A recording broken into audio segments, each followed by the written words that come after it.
Today's all about historical moments in space.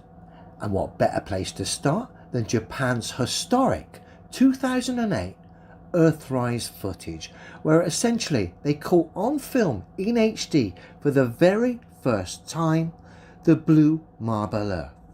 So we're going to go back in time almost 13 years and revisit this historical moment in space. Let's have a look.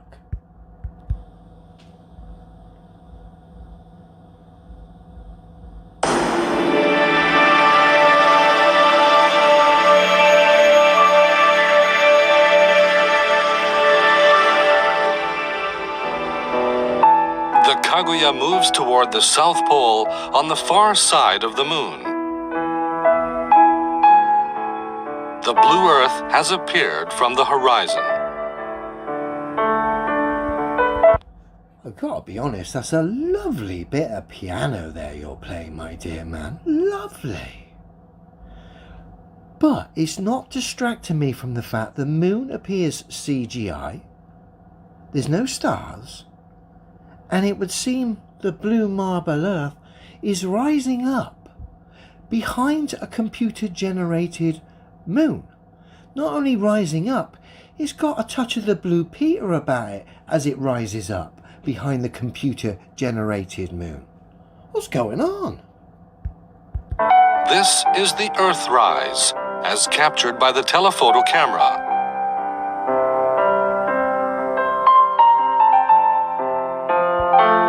Look at that, bottom right, malfunction of old school computer graphics there. Look at that, bottom right. 13 years ago, this might have convinced you if you'd been to the pub. But all these years later, and we look at this footage and these blatant computer graphics, images of the so-called moon. Laughable.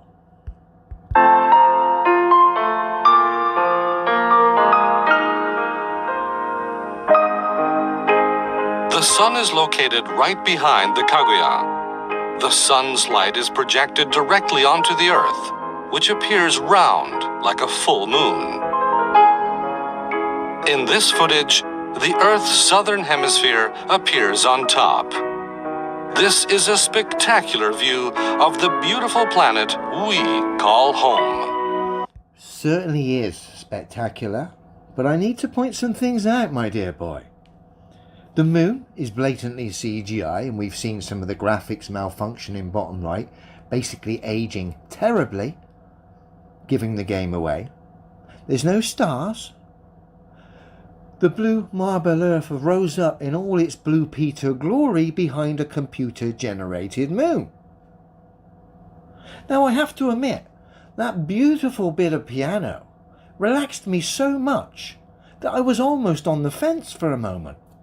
But of course, once I brought myself back to balance and realised, 1, I'm looking at a computer-generated moon. 2, there's no stars. 3, the globe Earth has got a touch of the blue Peter about it as it rises up behind the computer-generated moon. 4, the globe Earth is scientifically impossible anyway. I then realised, hang on a minute here, this is as daft as it looks. Yes, it's a fantastic bit of piano, but that's where the goodness ends. Because quite frankly, this has aged terribly, and it will be remembered for years to come as some great footage that is going to awaken people for many, many years. Because quite frankly, this is some of the most obvious fake footage I've ever come across. And yes, there is some damn fine piano in there that made me waver just a touch.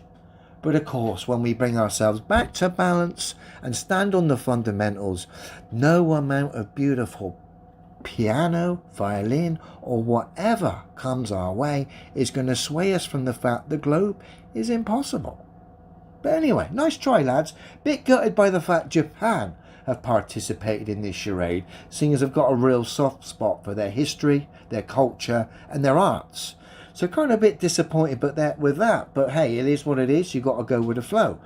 But it would seem when we've revisited this incredible historical moment in space, all it does is highlight the absurdity of heliocentric space and of course the globe.